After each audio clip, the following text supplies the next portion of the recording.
우리 매물도 충분히 가격만 맞으면 팔리겠다 라고 생각할 수 있는 거죠. 그래서 이런 물건은 시세 파악을 이렇게 하시면 좋을 것 같고요. 엄청 편하죠. 여러분들이 다 외워둘 필요가 없어요. 제대로 된 사이트 하나만 알아도 됩니다.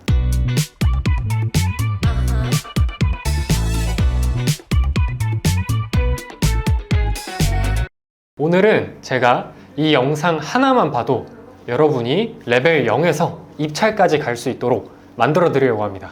이 영상을 반복해서 계속 보시고, 그리고 영상 보실 때 항상 또 필기를 잘 하셔야 여러분들도 안 까먹고 오래 장기 기억으로 또 넘어갈 수 있기 때문에 꼭 노트 필기 하시면서 보시는 걸 추천을 드리고요. 저는 이 경매 강의는 그 강사님의 실전 노하우를 배우거나 물건 고르는 포인트를 배우는 거라고 생각합니다. 그래서 오늘 영상에서는 우리가 경매 기초 이것만 알아도 입찰할 수 있다, 유료 강의에서 가르치는 내용들을 제가 알려드리고자 합니다. 영상 뒷부분에 또 수익률을 어떻게 계산하고 그걸로 입찰가를 어떻게 산정하는지에 대해서 노하우를 풀어드리려고 하니까 영상 끝까지 시청해 주시면 좋을 것 같고요. 이 영상을 통해서 궁금증이 해소되지 않은 분들은 하단에 저희 단톡방 링크를 넣어 드릴 테니까 들어오셔서 편하게 질문하시면 좋을 것 같습니다. 보시는 화면처럼 저는 옥션원이라는 이제 유료 사이트를 사용을 하고 있고요. 사이트는 여러 가지가 있어요. 옥션원, 탱크 옥션, 지지 옥션, 뭐 이런 경매 사이트 들이 있는데 여러분들이 편한 사이트로 선택하시면 되고요. 제가 물건 검색을 어떻게 하는지 먼저 말씀을 드리겠습니다. 오늘은 아파트에 대해서 말씀을 드릴 건데 메인 홈페이지에서 지도 검색 부분이 나와요. 저는 아파트를 볼 때는 이렇게 지도 검색을 통해서 내가 잘 아는 지역부터 이렇게 확인을 합니다. 여기를 클릭하면 이렇게 우리가 지금 지도를 보고 있고요. 그래서 만약에 내가 디지털 미디어시티역 위에 있는 이 아파트를 보겠다, 이런 게 가시적으로 보이기 때문에 지도 검색을 활용을 하고 있고요. 그리고 경매 검색으로 넘어가셔서 인구수가 많은 지역부터 확인을 합니다. 서울, 대전, 부산, 대구 이런 광역시부터 차례대로 보고 있고요. 저는 일단 집에서 가까운 순으로 검색을 합니다. 서울 보고, 경기 보고, 인천 보고 이런 식으로 보고 있고, 물건 종류를 보시면은 엄청나게 많은 종류가 있어요. 제 노하우를 말씀드리면 내 레벨이 몇 단계인지를 정확히 알아야 된다. 이 영상을 보고 계신 여러분들은 아마 레벨이 0이거나 또는 1일 확률이 높겠죠. 그렇기 때문에 이 영상을 보고 계실 것 같고요. 그런 분들이라면 내가 보고자 하는 이 물건들을 따로 클릭해서 보시는 걸 추천드립니다. 왜냐? 물건이 섞여 있으면 초보 입장에서는 혼란스럽기 때문에 내가 서울에 있는 아파트를 먼저 보겠다라고 하시면은 저는 보통 이렇게 감정가 순으로 내림차순을 설정해서 확인을 합니다. 그러면 우리가 입찰해야 되는 그 최저선이 낮은 거부터, 즉 금액대가 큰 거부터 나오는 거예요. 만약에 내가 시드가 5천만 원이 있다, 그러면 보통 대출 한 80% 정도 기준으로 잡았을 때 한 2억, 3억에서 물건을 내가 처리를 할 수 있는 거죠. 그러면 여기서도 내림차순을 했기 때문에 12페이지부터 물건을 검색하시면 됩니다. 아파트는 이렇게 검색을 하시면 될 것 같고요. 그러면 서울시 특별시 도봉구 방학동에 있는 아파트를 같이 볼 겁니다. 제가 어떤 순서로 물건을 검색하는지 같이 눈으로 따라오시면 좋을 것 같고요. 먼저 2020 타경 113406이 이 물건의 사건 번호라고 하는 거예요. 그리고 주소를 먼저 확인을 하고요. 그리고 동과 호수를 확인을 합니다. 그러면 이 아파트가 건물 면적이 나오고요. 이 면적은 전용 면적이에요. 전용 면적이 뭐냐? 쉽게 얘기하면 우리가 슬리퍼를 신고 혹은 맨발로 돌아다닐 수 있는 공간이 전용 면적이다라고 생각하시면 돼요. 그래서 건물 면적이 나오고 전용 17.78평의 아파트예요. 감정이 4억 7,200에 됐는데 이게 한 번 유찰돼서 3억 7,700까지 떨어진 거예요. 이 감정가는 공신력 있는 감정평가사가 이 물건에 대해서 시세를 평가를 한 거고요. 근데 우리가 하나 알아야 될 게 있습니다. 밑에 가격 시점을 보시면은 23년 1월 30일의 시세인 거예요. 즉, 이 물건의 23년 1월 30일의 시세는 4억 7,200이다 라고 아시면 될 것 같아요. 이런 감정평가 시점 차이만으로도 투자의 포인트가 될 수 있습니다. 왜냐? 우리가 지금은 하락장이잖아요. 근데 만약에 언젠가 이 장의 분위기가 바뀌어서 상승장으로 바뀌었다라고 가정하면은 우리는 이 4억 7,200이라는 숫자가 하락장 때 평가가 된 거고, 그럼 상승장 때는 당연히 가격이 올랐겠죠. 그럼 우리는 유찰이 된 게 아니라, 즉 1회차에 바로 들어가서 받아야 된다는 의미입니다. 그럼 신권에는 당연히 경쟁률이 조금 낮겠죠. 왜냐? 경매하는 사람들은 기본적으로 유찰이 돼야 돼 라는 선입견이 있기 때문이에요. 이것도 하나의 포인트가 될 것 같고요.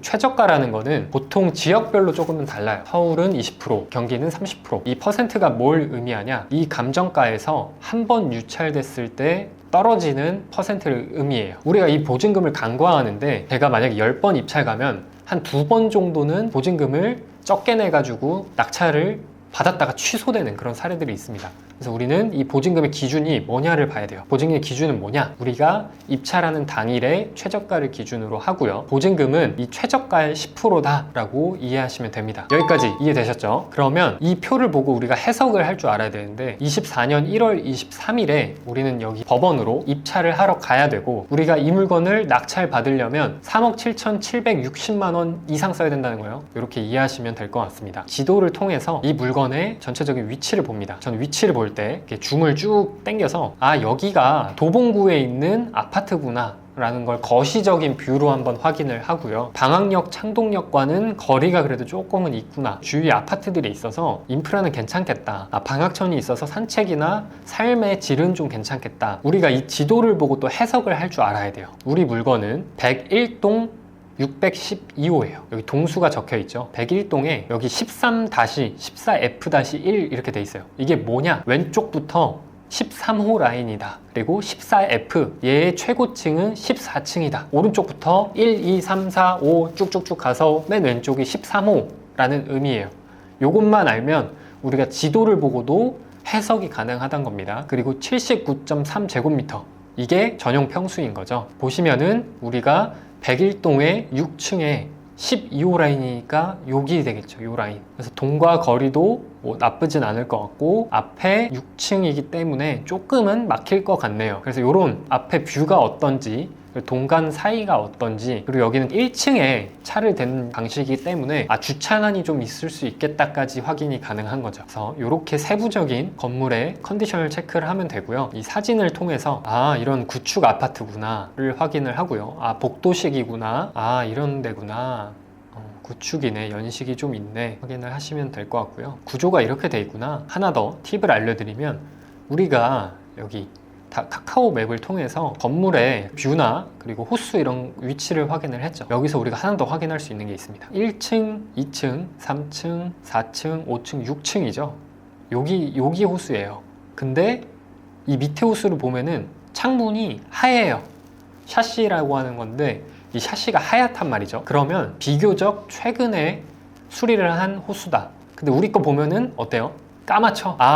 수리를 많이 해야겠구나 까지는 이 카카오 맵을 통해서 판단이 가능하다는 거예요. 요거 하나 꿀팁 알려드리고요. 우리가 밑에 보면 권리 분석을 해야 되게 돼 있어요. 먼저 첫 번째는 이 등기부 현황을 보셔야 됩니다. 이렇게 정리가 깔끔하게 잘 돼 있기 때문에 유료 사이트를 보는 거예요. 이때 접수를 한 거예요. 소유권 이전, 즉 이 사람이 집을 산 날짜가 2005년 5월 31일이라는 거예요. 그리고 두 번째를 보시면은 2014년 4월 4일에 근저당이 국민은행에서 접수가 됐습니다. 그러면 우리가 해야 될 거는 1등보다 위에 권리가 있냐를 봐야 돼요. 왜? 경매는 소멸주의라고 해서 1등 권리 밑으로는 다 소멸이 됩니다. 그럼 우리는 1등보다 위에 임차인이 대항력을 가지고 있는지 다른 권리들이 있는지 확인을 해야 됩니다. 근데 위에 다른 권리는 없죠. 우리는 스텝 2로 넘어가서 임차인 현황을 보시면 돼요. 임차인 분이 전입을 2017년에 했죠. 그럼 우리는 이것만 보더라도 1등 권리인 2014년 4월 4일에 국민은행 근저당보다 이 임차인이 느리기 때문에 아예 대항력이 없으니까 우리가 아예 신경 쓰지 않아도 된다라는 겁니다. 이 물건은 이상이 없는 물건이다 라고 생각하시면 됩니다. 이 물건은 시세만 잘 확인해서 들어가시면 되고요. 우리 시세도 한번 같이 봐볼까요? 네이버 부동산을 보시면 해당 부동산의 이름을 검색하시면 첫 번째 같은 면적 이 실거래가를 클릭하시고 마우스를 갖다 대면 밑에 전용 면적이 뜹니다. 평으로 바꾸고 우리 건물이 17.77평이죠. 요 24평형이네요. 그리고 매물도 같이 볼게요. 여기 24평형 가격 낮은 순으로 보고 동일 매물 묻기를 클릭하시면 현재 해당 평수에 제일 싼 게 4억 1천만 원짜리라는 거고 9층이네요. 여기 보시면 실거래가 최근에 실거래 뜬 게 2층은 한 4억 정도 떴고 최근에 6층도 3억 9천 정도에 떠 있네요. 제 생각에는 그래도 한 4억 정도면은 거래가 되지 않을까 아니면 3억 9천 정도 라고 1차적으로 온라인으로 결론을 내리고 현장에 가서 직접 2차 최종 결론을 내리는 거예요, 여러분. 그리고 이 물건 같은 경우에는 2023년에도 하나, 둘, 셋, 넷, 다섯, 여섯 건이나 팔렸어요. 그러면 1년에 6건 정도 팔린 거니까 우리 매물도 충분히 가격만 맞으면 팔리겠다 라고 생각할 수 있는 거죠. 그래서 이런 물건은 시세 파악을 이렇게 하시면 좋을 것 같고요. 그리고 유료 사이트가 좋은 점이 하나 더 있습니다. 관리비 체납 내역까지 확인을 해줘요. 관리비 체납 내역 보시면은 체납 없음이라고 돼 있죠. 현장 갔을 때 관리사무소 방문해서 여기 몇 동 몇 호 경매 때문에 왔다 라고 하시면은 관리비 내역을 알려주실 거예요. 낙찰자는 공용 부분만 3년치를 인수하는 거예요, 법적으로. 그렇게 이해를 하시면 될 것 같고요. 만약에 이 등기부등본에 관리사무소에서 압류, 가압류 이런 권리를 여기에 걸어놨다. 가압류 뭐 땡땡땡 관리사무소 이런 식으로 걸려 있거든요. 아니면 관리단 이렇게. 그렇게 걸었을 때는 3년이 아니라 10년으로 기간이 늘어난다 라는 것만 인지하고 계시면 될 것 같습니다.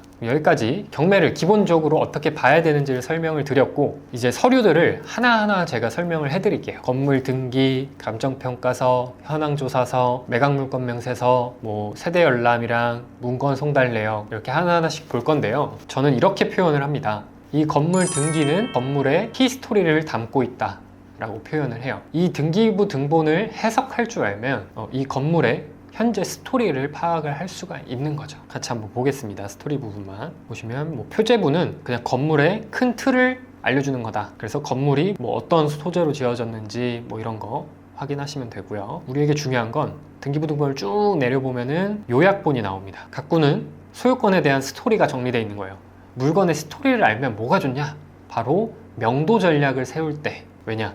상대방을 알기 때문에, 상대방 상황을 이해했기 때문에 그에 맞는 전략을 세우기가 훨씬 더 수월하다는 거예요. 그리고 감정평가서라는 걸 보면은 이 감정평가서는 감정평가사가 직접 법원의 명령을 받고 작성한 서류입니다. 보시면 우리가 보통 많이 보는 거는 여기 거래 사례 선정. 그래서 감정평가사가 어떤 거래 사례를 선정해서 이 물건의 시세를 체크했는지를 볼 수가 있어요. 그래서 이렇게 체크하시면 되고, 이용 상태도 한번 체크하시면 좋고요. 아파트고 방 3개, 거실, 화장실 이렇게 되어 있는 구조다. 공부가 서류라고 쉽게 이해하시면 되고요.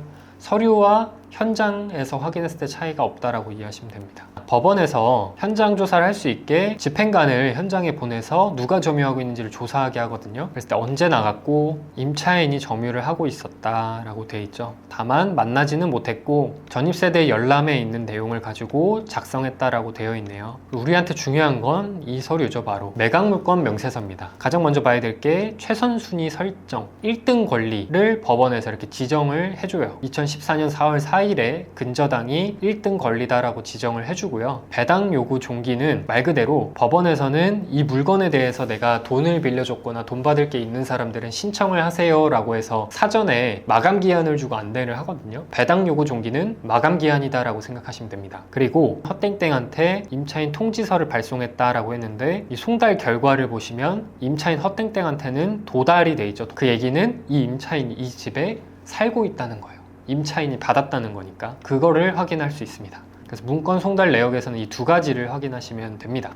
제가 지금은 일일이 설명을 드렸기 때문에 좀 오래 걸렸다 라는 느낌을 받으실 수 있는데, 실제로 제가 이런 아파트 같은 물건을 볼 때는 보통 한 3분, 5분 정도면 한 건씩 볼 수 있더라고요. 여러분들도 처음 볼 때는 10분, 20분 걸리겠지만 계속 보다 보면은 한 2분 정도, 3분 정도면 충분히 보실 수 있다라는 거죠. 그래서 그 다음 이제 임차인 현황에 대해서 조금 더 말씀을 드리면, 우리가 전입일자, 확정일자, 배당요구 이 3가지만 정확히 기억하시면 여러분도 충분히 물건 분석하고 입찰할 수 있다는 거예요. 전입일자는 이 임차인이 언제 여기에 전입을 했는지, 즉 이 일자가 이 1번 순위보다 빨라야 대항력이 생기는 거예요. 대항력은 임차인이 제3자한테 대항할 수 있는 힘을 국가에서 부여한 거예요. 그래서 우리가 이 사람이 보증금을 다 받기 전까지는 쫓아낼 수 없다, 명도할 수 없다라는 걸 이해하시면 되고요. 확정일자는 뭐냐? 바로 돈 받을 순서입니다. 이 임차인이 2017년 8월 4일에 확정일자를 받았는데 그 몇 등이냐? 그러니까 1번 다음에 이 사람이 돈을 받을 수 있다는 거예요. 다만 돈을 받기 위해서는 배당을 신청을 해야 된다 그래서 배당 요구를 했는지를 봐야 된다. 2013년 2월 7일에 돈 받고 싶어요 라고 해서 배당 요구를 했다는 거예요. 그러면 법원에서는 배당 요구 종기일을 지정을 해놨죠. 근데 배당 요구를 종기일 안에, 마감기한 안에 잘 했죠. 그럼 이 사람은 일단 돈 받을 권리를 획득을 한 거예요. 그 다음, 그럼 우리는 이 임차인이 전입일자는 느려서 대항력은 없지만 확정일자는 2등이기 때문에 만약에 이 국민은행이 돈을 다 가져가고 남으면은 배당을 받을 수 있다는 거예요. 근데 이런 유료 사이트가 좋은 점이 이런 예상 배당표를 계산해 준다는 거죠. 보시면은 이 임차인이 소액 임차인이라는 기준에 들어가기 때문에 3천만 원을 모두 다 배당 받는다는 거, 이게 중요합니다. 여러분, 소액 임차인은 우리나라에서 판단하는 최약자이기 때문에 제일 우선적으로 보증금을 받아야 된다라고 이해하시면 좋을 것 같습니다. 그래서 이 임차인이 제일 1순위로 보증금을 모두 받아간다라는 거예요. 아니, 이렇게 우리가 배당까지 다 계산을 해야 돼요? 라고 궁금증이 생길 수 있잖아요. 해야 됩니다. 왜? 만약에 이 임차인이 우리가 배당 계산을 안 해서 보증금을 다 받아가는 걸 몰랐다 그러면 이 임차인은 당당하게 요청할 거예요. 이사비 달라. 나 이사해야 되는데 이사비 줘야 나가죠? 라고 얘기할 수 있죠. 근데 우리는 배당 계산을 했기 때문에 당신 이 보증금 받으려면 낙찰자의 확인서가 필요하거든요. 그걸로 협상을 할 수 있다는 거죠. 당신 이 명도 확인서 필요한데 다 나가야 내가 이 명도 확인서를 줄 수 있다. 그래서 우리는 이사비 대신에 명도 확인서를 통해서 이 사람과 수월하게 명도 협상을 할 수 있다라는 거죠. 그리고 이런 경우에는 이 사람이 보증금을 다 받아서 나가기 때문에 협상도 굉장히 수월하다라는 거죠. 이렇게 이 물건 한 페이지를 지금 전부 분석을 해봤고요. 그럼 이제 가장 중요한 수익률을 계산하고 입찰가를 산정하는 방법에 대해서 말씀드리겠습니다. 여러분, 이 수익률표 딱 한 번만 익히시면 되거든요. 왜냐? 모든 부동산을 매입할 때는 이 수익률 툴이 다 똑같이 적용이 됩니다. 그래서 제 화면을 집중해서 보시면 될 것 같고요. 제가 4억의 낙찰을 받고 4억 7천에 매각을 한다고 가정을 해볼게요. 우리가 4억에 낙찰을 받는다고 했을 때 취득세 가 들어가죠. 이 꿀팁입니다. 네이버에 부동산 계산기를 치시면은 부동산 계산기.com이라는 이 부동산 계산기 요 사이트가 나와요. 우리가 이 부동산 계산기를 클릭을 해서 들어가면 우리가 값만 입력하면 계산이 되도록 되어 있어요. 취득세 클릭해서 매매고 주택이다. 그리고 우리 평수가 58.77제곱미터죠. 그러면 60제곱미터 이하예요. 그리고 무주택이라고 가정을 해볼게요. 그랬을 때 취득가액이 4억이다. 취득세 계산하면 이렇게 취득세가 나옵니다. 엄청 편하죠? 여러분들이 다 외우들 필요가 없어요. 제대로 된 사이트 하나만 알아도 됩니다. 그럼 4억에서 취득세가 1% 구간이고 전부 납부했을 때 440만 원이 취득세가 나온다는 거예요. 그럼 우리는 적용만 시키면 된다 라는 거죠. 이렇게 440만 원. 그리고 여기에 부가적으로 들어가는 비용들이 있습니다. 등기를 해야 하기 때문에 법무비가 들어가고요. 법무비는 보통 요즘 낙찰가의 0.3% 정도 넉넉하게 잡으면 됩니다. 법무사 협회 사이트에서 보수표를 이용해서 계산을 하는 것도 있고요. 아니면 제가 알려드린 이 부동산 계산기 사이트 있죠. 이 계산기 사이트에는 법무사 보수도 계산할 수 있게 돼 있어요. 근데 저는 물건을 많이 보기 때문에 이렇게 0.3%를 적용해서 최근에는 보고 있습니다. 그리고 우리가 또 뭐 들어가죠? 취득할 때 그 사람 명도비, 이사비는 저 같은 경우에는 전용 평당 10만 원을 기준으로 잡아요. 이 아파트가 17.77평이 전용 평수였기 때문에 전용 평당 곱하기 10만 원 하면은 170 정도 나오죠. 그래서 전 넉넉하게 한 200 정도 잡으면 될 것 같습니다. 왜 전용 평당 10만 원이에요? 라고 하시는데, 즉 우리가 일이 잘 안 풀렸을 때 이 사람을 이제 강제로 내보내야 되는데 그 집행 비용을 보통 평당 10만 원 정도 잡으면 된다라는 거예요. 그래서 이사비를 측정을 하고, 그 다음 리모델링비, 공사비죠. 이 공사비는 저 같은 경우에 어떻게 하냐, 조금 더 러프하게, 즉 범위를 좀 더 넓게 액수를 잡습니다. 그래서 이 집 같은 경우에는 아까 우리가 샤시를 봤겠지만 샤시가 많이 까맣죠. 그렇기 때문에 이 집은 기본적으로 도배장판 들어가야 되고 그래도 전체 수리하면은 좋겠다라고 판단을 하는 거예요. 그러면 이게 17평 정도 되니까 저 같은 경우에는 한 평당 이것도 한 10만 원. 근데 이게 인테리어비 같은 경우에는 내가 어느 정도 수준으로 하냐에 따라서 많이 달라지기 때문에 저 같은 경우에는 한 500에서 내가 올 리모델링 할 거다. 그럼 1000 정도 잡을 것 같습니다. 내가 좀 세게 할 거다. 그러면 뭐 한 1500 이렇게 잡을 수 있겠죠. 이렇게 잡게 되면은 이게 바로 우리가 취득 원가라고 해요. 낙찰가와 그 들어간 기타 비용들이 들어가죠. 이게 낙찰 원가다. 내 투자금으로 할 수 있냐도 중요한데 투자자한테 중요한 거는 현금이 얼마 들어가냐, 이렇게 계산해 보면 될 것 같아요. 대출을 얼마 받는지, 우리가 쉽게 표현해서 낙찰가의 한 80% 정도 받는다고 해볼게요. 그러면 우리가 들어가는 투자금은 취득 원가에서 대출을 빼면은 9,700 정도 들어간다라고 나옵니다. 대출 같은 경우에는 우리가 입찰 전에 대출 상담사를 통해서 내 소득 수준과 이 물건 낙찰가를 알려주고 받아보시면 좋을 것 같아요. 그리고 매각가, 이 물건을 얼마에 매각할 건지 한 4억 5천 정도에 매각한다고 해볼게요. 그러면 양도 차익이 나오죠. 4억 5천에서 이 물건에 들어간 취득가를 빼보겠습니다.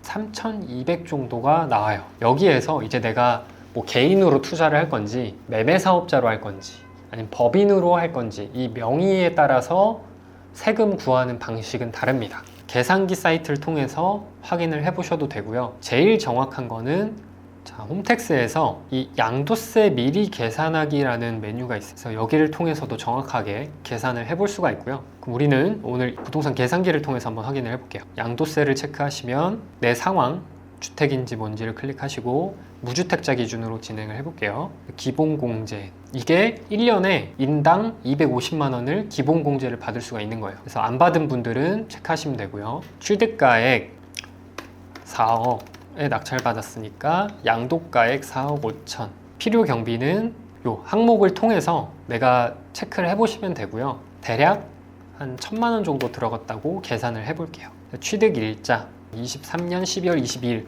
오늘 사고 내일 파는 거예요. 23년 했을 때 계산이 되죠. 그래서 취득가액 나오고 양도가액 나와서 두 개를 뺐을 때 양도 차익이 되고, 그 다음 필요 경비까지 제했을 때 양도 차익이 된다라는 거죠. 그래서 인당 기본공제 250이 들어가서 과세 표준이라는 게 나오고요. 이 표준에서 양도세율을 곱해서 양도소득세가 나옵니다. 그 양도소득세에 10%를 적용을 더해서 우리가 총 납부해야 될 세액은 2,800만 원 정도 된다는 거예요. 이 세금 같은 경우에는 이 부동산 계산기를 한번 이용해 보시면 좋을 것 같고요. 그리고 이사비 측정할 때, 즉 명도비죠. 대부분의 사람들이 내가 200을 측정했으면 200부터 시작하는 사람들이 있어요. 근데 그러면 안 되고 200을 우리가 예산을 잡았더라도 저는 보통 50만 원부터 시작을 합니다. 회사 규정상 이 정도 평수면 50만 원 정도밖에 안 나간다 라고 그 사람한테 먼저 기준을 제시를 하는 거예요. 그럼 그 사람은 50만 원에서 200만 원 올려달라고 하기에는 조금 그렇죠, 심리적으로. 그러니까 그 기준점이 처음부터 낮게 얘기를 해야 된다는 거예요. 그래서 협상할 때 이거 꼭 기억하시면 좋을 것 같고요. 여러분, 마지막으로 제가 하나 더 안내해드리고 싶은 내용이 있어요. 우리가 레벨이 내가 지금 몇 단계인지 사실 초보자분들은 잘 모르실 거예요. 왜냐? 몇 단계까지 있는지도 모르겠고 어느 정도 위치에 있는지 모르기 때문에 그럴 때 실수가 가장 많거든요. 그래서 제가 꼭 알려드리고 싶은 거는 지금 레벨에서는 내가 정확히 이해되는 것만 투자를 하자라는 거예요. 천천히 가도 됩니다. 어차피 끝에 다 우리는 공부하고 지속한다면 원하는 목표점에서 만날 수 있을 거예요. 그게 뭐 한 1년, 2년 늦어질 수는 있겠죠. 그래도 안전하게 가야 됩니다. 그래서 이 물건을 말씀드리고 싶습니다. 보시면은 은평구에 있는 은평 스카이뷰 자이 아파트인데요. 이게 최저가가 8억까지 떨어졌던 거를 8억 5천에 받은 다음에 미납을 했어요. 8억대에 보증금이 10%니까 8천 정도 됐을 건데 그거를 미납을 했다는 거죠. 그래서 정확히 우리가 이해되지 않는 걸 투자하면은 이렇게 돈을 날릴 수도 있다는 거예요. 그거를 말씀드리고, 그럼 이 미납되는 거는 투자를 하면 안 되냐라고 물어보실 수 있을 것 같은데, 네, 여러분, 이런 미납 물건을 아예 하면 안 된다 라는 게 절대 아닙니다. 우리가 계속 공부를 하고 레벨이 지금은 0이지만 한 1단계 또는 2단계쯤 됐을 때 이런 물건도 내가 해석하고 풀 수 있다면 충분히 도전하셔도 된다라는 거예요. 네, 여러분, 우리가 이렇게 취득 원가부터 해서 양도 차익까지 구해봤어요. 그 다음에 우리가 해야 될 거는, 초보자분들이 이걸 제일 어려워하더라고요. 입찰가 산정. 입찰가를 도대체 어떻게 산정하는 거예요? 강사님의 입찰가 산정 비법이 뭔가요? 노하우가 뭔가요? 이렇게 물어보시는데 저는 단순합니다. 제가 얼마나 벌고 싶은지를 기준으로 입찰가를 산정을 합니다. 저 같은 경우에는 3개월, 6개월, 1년 제 투자 기간에 따라서 제가 벌고 싶은 그 수익률의 기준이 있어요. 그래서 많이들 이 기준을 세우기 어렵다고 하고 못 세우기 때문에 이 투자가 좋은 투자인지 아닌지를 헷갈려 하시는 거예요. 그러니까 쉽게 얘기하면 제가 3개월에 1,000만 원을 버는 게 목표다. 6개월에 3,000만 원을 벌고 싶다.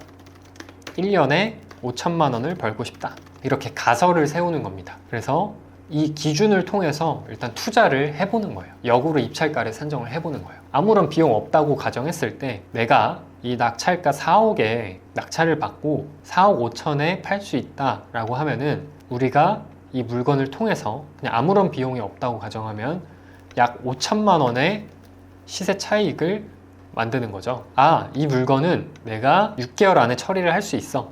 난 6개월에 3천만 원만 벌면 돼. 이러면은 낙찰가를 조금 조정해서 이렇게 4억 2천 정도면 이 물건 낙찰받을 수 있겠다. 그리고 내 수익률 기준에도 맞는다. 라고 해서 입찰가를 요 기준으로 세우는 거죠. 그래서 입찰가 세우는 게 무언가 특별한 공식이 있는 게 아니라 어느 기간 만에 얼마를 벌고 싶고 이 물건이 이 금액대 이상이면 낙찰이 되겠다 라는 그 두 가지 기준을 통해서 입찰가를 산정하시면 좋을 것 같습니다. 네, 여러분 오늘 우리가 배웠던 내용이 물건 검색을 할 때 어떤 순서로 보는지 말씀을 드렸고 어떤 서류들을 봐야 되는지 그리고 주의할 점이 뭔지 미납관리비가 어떤 건지 왜 중요한지 수익률 분석을 통해서 입찰가를 어떻게 산정하는지에 대해서 배워봤습니다. 근데 이 내용들이 한 번에 이해가 되지 않으시면은 반복적으로 보시면서 이해를 해보시길 바라고요. 그래도 내가 궁금한 게 있다 라고 하시면 댓글이나 하단에 단톡방 링크를 넣어드렸습니다. 그래서 그 링크 타고 들어오셔서 또 질문을 자유롭게 해주시면 좋을 것 같습니다. 그럼 오늘은 여기서 마무리 하겠고요. 여러분들이 이 영상을 보고 끝이 아니라 이 영상을 시작으로 계속해서 경매와 그리고 부동산 공부를 이어가셨으면 좋겠습니다. 여러분들의 성공적인 투자를 또 기원하면서 오늘은 여기서 마무리하도록 하겠습니다. 여러분 이 영상이 오늘 도움이 되셨다면 그리고 내가 이 영상을 통해서 입찰하러 갈 수 있겠다라는 마음이 들었다면 좋아요 그리고 구독하기 알림 받기 부탁드리겠습니다. 안녕.